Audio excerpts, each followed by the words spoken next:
Back at it again.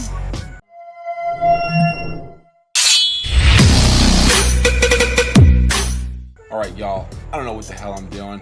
I swear I feel like some days I'm just making big messes for myself to clean up, and then other days, I'm making a little progress. But I guess that's how it is when you're doing this kind of crap. So I've been working on trying to get the engine out of old Betsy here, but then once I got it to the point where all I had to do was take out the last 4 K-member bolts, I decided, you know what, let me actually run the exhaust all the way out the back before I do this, take the engine completely out. So now I got to put the drive shaft back in and re-put in the transmission mount and all that jazz. So I ordered this eBay pretty much do-it-yourself exhaust system kit that's coming in the mail. I'm just waiting on it, and yeah, once I get that, I'll just go over, we're gonna go over exactly how I'm gonna put it together. But till then, I got the new turbos in, so I'll let y'all take a look at that. Alright, that's the new turbo. And if you can see there, it's considerably smaller on the compressor side. Now, when I ordered this, I thought it was going to be the same exact size, the compressor side, as this one. But, from pictures on eBay, you can't really tell these things. The main thing was, when I ordered them, I got the .48 AR instead of the .63 AR to try to get into boost earlier than 4,000 RPM. So, yeah, as you can see in here, you can see the compressor wheel inlet on the inside is just a tad bit smaller as well. The actual where the cone filter hooks on is still 3-inch, so it advertises as a 3-inch inlet. The outlet on the compressor side is still 2-inch on both of them, but on the back side, the exhaust side, you can see how much smaller the outlet is. So supposedly when you drop the AR down, you can get into boost a little earlier, and that's what I'm hoping for out of this setup here. Which by doing this should be perfect, I feel like, because if you break the engine down into halves, it's like this one turbo is running on a 3-cylinder 1.9 liter. It's pretty much what I'm looking at it as. So yeah, I'm hoping that definitely this is going to work out perfectly. The only thing I don't really like is how the compressor side is smaller than the ones I had already. So I was actually considering on going to a turbo shop and seeing if he can switch the housings for the compressor side, see if that's doable or not. This way I can still use my wastegate and my brackets there, because right now those are too big to go on these turbos. I'd have to modify them pretty much, cut this off and then drill a hole a little bit closer to that one, this way they would mount up. So yeah, I figured maybe I could take it to the turbo shop, see if he can pull this apart, see if he can take this plate and mount it on my new turbo with the compressor wheel and that cover, and then balance it all out for me, and then hopefully, yeah, I'm hoping that I can do that. But I don't know how much it's going to cost or if it's even worth it. Again, I paid $110 for each one of these turbos, and then what, I'm going to spend another $100 or $200 just for him to put those front housings on for me with that front impeller and then balance it. But I definitely can modify these wastegates to actually work on here. You can see where the hole is. I got that hole, and it actually covers and it'll seal it properly. I'll just have to drill a little hole right here to get it to mount, or I have to get it on the car and then make sure this is going to clock properly first, and then I might even have to drill a hole here and over here to get it to sit right. I'm really not sure yet. I got to figure all that out as I go along. But one thing I did find with this back housing piece for the turbo, for the internal wastegate, the holes in it ain't the same on this back housing as it is on this one. So I actually have to widen out these holes. I have to use my grinder bit on my drill and then grind these holes down. I noticed I'm going to have to go on an angle going this way with them, on all of them, for this cover to actually mount on here properly. So I got to do quite a bit of modification to get all this to work right. I mean, I could go external wastegates, but I really don't want to. I don't want to spend the extra money at this point, and these ones work just fine. I spent time on making this one 7 psi you know, taking it off that Volvo. And yeah, right now I feel like it's perfect. All I really need is a boost controller, and I can bleed off some air, and I can get my 10 psi that I want to get out of these. I have to say I am a little upset that the compressor housing is smaller on the new turbo than the older one, but I'm sure it's going to work just fine and get me to where I want to be. I really thought that it was only going to be the exhaust housing size, but the main reason why I'm upset is because of the look, you know, the beefier look under the hood when you pop the hood open. I'm not going to have that big beefy looking turbo. I'm going to have these two little peanut looking ones now, but it's only about an inch or so difference in the size. I guess it should be all right. But yeah, I'm definitely going to look into getting the housing switched and see what the cost may be. I'm probably just going to run them as they are for now, and then maybe do something like that in the future, pop them back off. They're super easy to take off. They're right at the top of the engine. See, look at that. See how the filter sits on there? The filter's almost bigger than the turbo now. But whatever. From the research I did with the smaller exhaust housing and the smaller trim on the compressor housing, it will spool a lot quicker from the bigger side. With these bigger turbos, for the way I had it, it'd be good for racing. You know, getting into the higher RPM boost, and this way you would have it through the higher RPM. Using the littler one, I'll have the low RPM boost, which I'll be more happier with, because I'm not really building a race car here. I do want to take it to the drag strip and run it down at least once, but I'll have way more fun on the street, you know, zipping around at lower RPM, getting into boost than I would, you know, for getting into higher boost, beating the crap out of the car, revving it up real high. Because my whole thing is, I'm not trying to break the car. I'm trying to have fun with it and enjoy it. Take it to car shows, car meets, hang out with buddies, meet some new people, and that's pretty much it. You know, if I'm destined to be some kind of race car driver, it'll definitely be maybe in the future once, you know, I have enough money to support that dream. But for now, I'm just trying to have a fun little car and project just to go hang out and enjoy myself with. That's about it.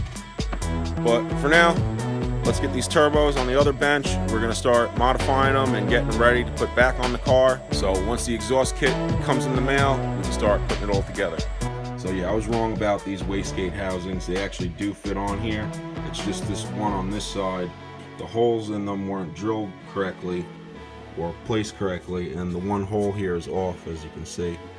So I have to stretch that one over. But I also want to do a little test. Some guy online said that the flap in here on his turbo that he got off of eBay wasn't lining up over the hole all the way. So what I'm going to do is I'm going to take some grease here and put a little dab around that little flap, and then get it on here, and then close the flap onto it to make a little ring on there so we can see exactly what the coverage is for the wastegate.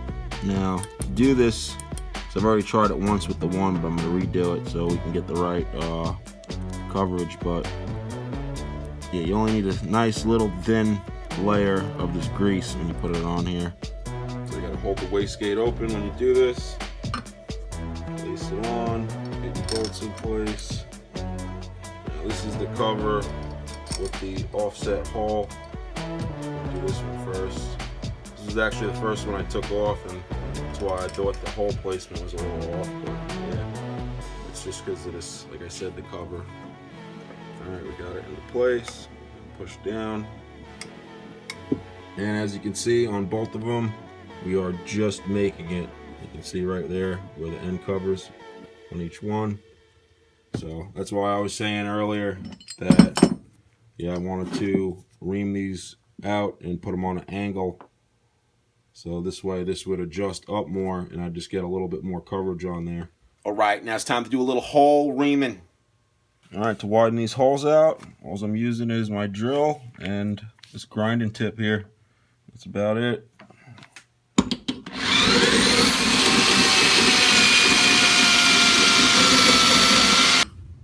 Well, I feel like I got it reamed out pretty much to its max limits on the one tab, because I don't want to make it too thin.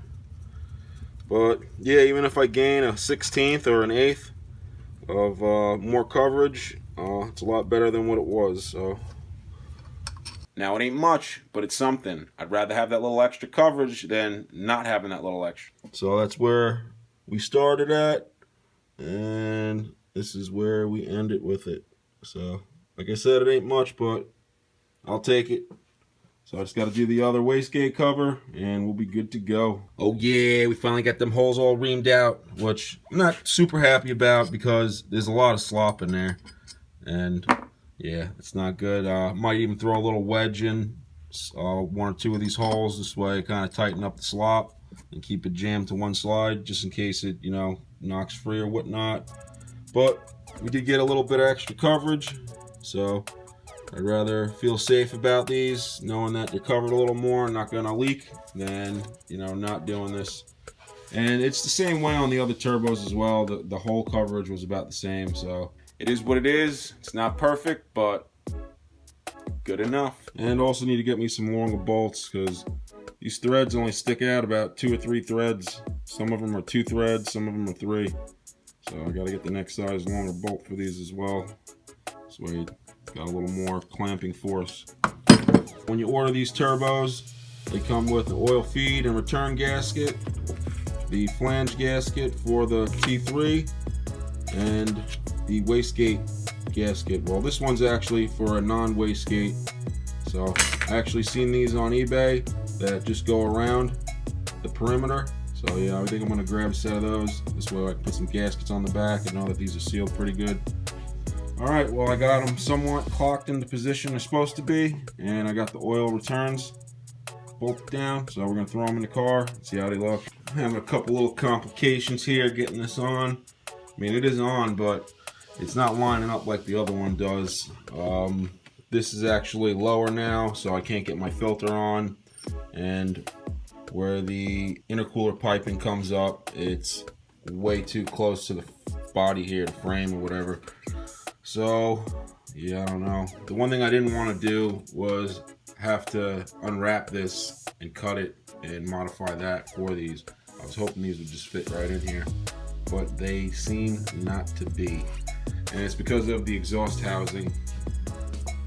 Take a look over here, and I fit the original exhaust housing, or for the first turbo setup I got the .63, and I got it slid into the back part. That actually is perfect size where that V-band fits in there. So putting that in there, and then you can see right there how the way it sits is off. And then under here you can see how this is actually longer, which that one has a shorter, and then it actually comes out more, as you can see. This one goes back more, so this actually kind of curls upward and out, and that one kind of goes inward and down, so it's making it not sit correctly. Damn it. So it's either sell these turbos and try to find me another set of AR 48s that have the same kind of scroll for the back end, or keep the turbos and then take the log off, or unwrap the log and start cutting it apart and modifying it to work with these ones, which I'm not really wanting to do that. Pretty happy with my logs. Well, I went ahead and threw the other one on just to see what the differences are, and because of the exhaust housings being different, now one's sitting way up, one's sitting way down, and I had these level. So of course life's gonna throw some more hurdles at me. So these are my challenges and my obstacles I'm gonna have to figure out. Geez freaking Louise. So I jumped on eBay, and the original turbos that I bought were max speeding rod turbos, and they do make one with the same exhaust housing, but it's a AR 57, and I prefer the 48 over anything bigger than that, because like I said, we're running it on a 3-cylinder on each side. So yeah, I think it'd be best with the 48s to get to where I want to be with the spooling at a lower RPM. We're just going to go ahead and modify the exhaust logs that I made originally, and yeah, we'll see what happens. All right, y'all, that's it for this one. Peace and love, keep it real, and I'll see you on the next one.